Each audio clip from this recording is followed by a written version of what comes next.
दोस्तों ये कहानी एक ऐसी मलिका की है जिस मलिका की हर रात रंगीन रात गुजरा करती थी। हर सुबह एक रंगीन सुबह और उसके साथ ही साथ इस मलिका के जो चमनिस्तान है, जो उसकी ख्वाबगाह है, उस ख्वाबगाह के अंदर हमेशा कोई ना कोई नौजवान उसके साथ रंगरलियों में मसरूफ होता था। ये एक ऐसी मलिका थी जिस मलिका के साथ मुबाशरत करने से पहले इसके तमाम वजीर और इसके वजीरों के साथ इसके तमाम अशराफिया वो पूरे शहर में जाकर फैल जाते, ढूंढते, जो सबसे नुमाया और सबसे खूबसूरत नगीना होता उसको तलाश करके लाते और फिर उसे मलिका की बारगाह में पेश करते। मलिका उसको टेस्ट करती और फिर उसके बाद उसके साथ हमबिस्तरी करती।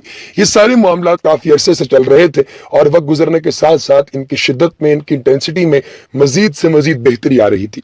वो वक्त दूर नहीं था जब ये मलिका अपने इन्हीं हरकतों की वजह से पूरे मुल्क को दुनिया में बदनाम कर देती कि इस मलिका का जो शौहर था, यानी कि जो बादशाह था, उस बादशाह तक ये खबर पहुंच गई और उसने बड़े ही जबरदस्त तरीके से इस मलिका से अपनी जान छुड़ाई। दोस्तों ये स्टोरी बड़ी मजेदार है, किस तरीके से मलिका पकड़ी गई और मलिका का जो शेवा है ये था क्या, और मलिका किस तरीके से लोगों को राम किया करती थी। ये सारी दास्तान आज की इस इंफॉर्मेटिव वीडियो में आप दोस्त आपके साथ में शेयर करूंगा। अगर आप लोगों ने अभी तक हमारे चैनल स्पॉट ऑन को सब्सक्राइब नहीं किया तो चैनल को सब्सक्राइब करना, बेल आइकन पर क्लिक करना और आने वाली इंफॉर्मेटिव वीडियोस के अपडेट्स को ऑन करना आप तमाम अहबाब हरगिज ना भूलिएगा। और अब हम चलते हैं इस इंफॉर्मेटिव वीडियो की जानिब जो आप तमाम अहबाब के लिए हम लोग स्पेशली लेकर आए हैं। अच्छा दोस्तों, ये जो मलिका थी, इस मलिका ने सबसे पहले ये किया कि इसकी जो शादी है वो बड़ी छोटी उम्र के अंदर हो गई। जब छोटी उम्र में इस मलिका की शादी हुई तो इस मलिका ने एक चीज तो समझ ली कि दुनिया में अगर मैंने जिंदा रहना है और पूरी आबोताब के साथ रहना है तो जो जिंदगी के मजे हैं वो लूटे बगैर जिंदगी बेहतर तरीके से गुजारी नहीं जा सकती। ये चीजें जब मलिका के दिमाग में आई तो मलिका ने हत्ता उल इम्कान वो हर हरकत करना शुरू कर दी जिस हरकत के जरिए वो अपने आप को एक जबरदस्त किस्म की जिंदगी और एक जबरदस्त किस्म का मजा दे सकती थी। अब आपको पता है कि मजों के अंदर सबसे बड़ी जो डिग्री है वो सेक्सुअल एक्टिविटीज की है। लिहाजा इस मलिका ने अपने वजीरों को शहर के अंदर भेज दिया कि तुम जाओ और जाकर यहां से खूबसूरत किस्म के लड़के जो हैं उनको घेर कर लेकर आओ ताकि मैं उन लड़कों के साथ मुबाशरत कर सकूं। लेकिन कोशिश करना कि जब उनको मेरे पास लेकर आओ तो पहले अच्छी तरह उनकी छानबीन कर लेना कि क्या वो मेरे लायक हैं भी या नहीं। अब जब वो लड़के जाते, यानी कि वो जो लोग हैं वो पूरे शहर के अंदर फैल जाते, तो वो शहर का सबसे खूबरू, सबसे हसीन और सबसे ताकतवर लड़का ढूंढने की कोशिश करते। जब उस लड़के को वो घेर कर लाते तो लाकर वो उसे मलिका की बारगाह में पेश करते। मलिका उस लड़के की अच्छी खासी तरह जो है वो पहले आओ भगत करती, उसे बेहतरीन खाने खिलाती और फिर उसके बाद अपना आप उस लड़के को सौंप देती।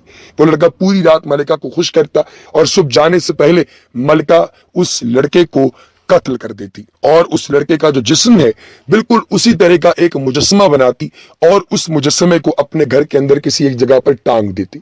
ये हरकतें मलिका ने काफी अरसे से शुरू कर रखी थी और ये वक्त गुजरने के साथ साथ मजीद से मजीद इंटेंस होती जा रही थी। नाज़रीन, वो वक्त दूर नहीं था जब पूरी सल्तनत के अंदर ये पैगाम फैल जाता कि जितने भी हसीन मर्द हैं वो यहाँ से भाग निकले इससे पहले कि वो सब के सब मलिका के फितूर का शिकार हो जाए। हर लड़का वहां से भागने की कोशिश करता, लेकिन कोई भी लड़का मलिका की निगाहों से इतना ओझल ना हो सकता कि वो उसके साथ हम बिस्तरी करके, उसके साथ कोई ना कोई ऐसी हरकत करके जिस हरकत के जरिए वो लड़के का दामन जो है वो गंदा हो जाए, उसे कत्ल करके उसका मुजस्समा बनाते। अब एक दिन यूं हुआ कि बादशाह अपने महल से दूर किसी जगह पर चला गया और किसी खुसूसी काम की वजह से उसको 1 महीने तक घर से दूर रहना पड़ा। इस दौरान मलिका ने दोबारा अपने वज़रा को बुलाया और उनसे कहा कि जाओ सल्तनत में फैल जाओ और कोई और खूबरू लड़का ढूंढ कर लाओ। अब एक लड़का वो लोग ढूंढ कर लाए, लेकिन ये लड़का उस मलिका को बहुत ज्यादा पसंद आ गया। अब मजे की बात ये थी कि यही लड़का जो है ये मलिका की सबसे ज्यादा क्लोज कनीज जो है उसका भी बॉयफ्रेंड था, यानी कि उसका भी आशिक था। ये दोनों आपस में प्यार मोहब्बत की पींगे चढ़ा रहे थे और मलिका जो है वो इस कबाब में हड्डी बनकर आ गई।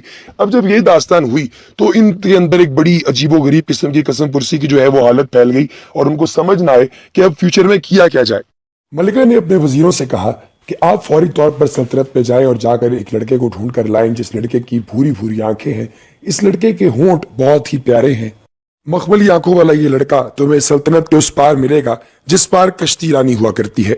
आखिरकार काफी सारी सल्तनत जो है मतलब उसके अंदर छानबीन की गई और लोगों ने ढूंढा और काफी ज्यादा जो दिक्कत है वो उनको पेश भी आई, लेकिन अल्टीमेटली वो इसे ढूंढने में कामयाब हो गए।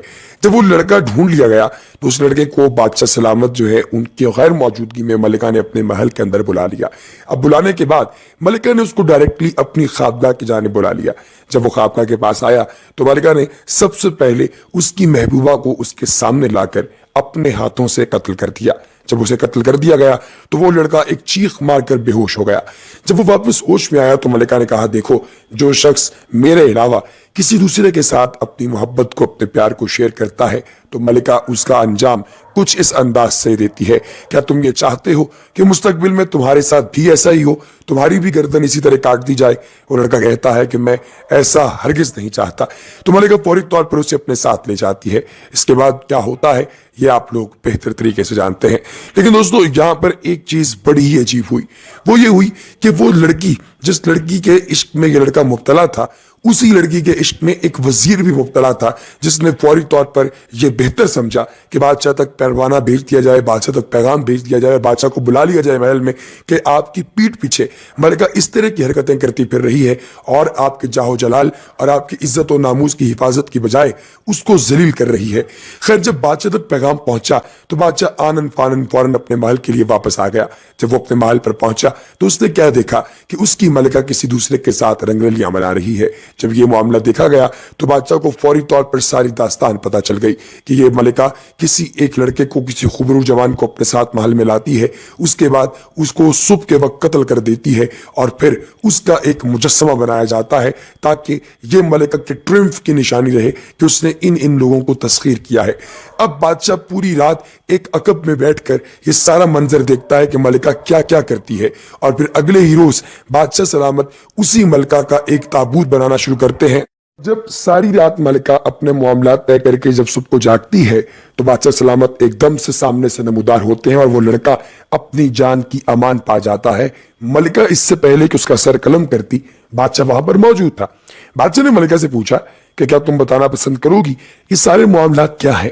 اب وہ آگے سے کوئی جواب نہ دے سکی اور آئیں بائیں دائیں شائیں باتیں کرنا شروع ہو گئی۔ تو بادشاہ سلامت نے فوری طور پر اپنے جلاد کو بلایا اور جلاد کو بلانے کے ساتھ ہی ایک بہت ہی مایہ ناز پینٹر کو بلایا۔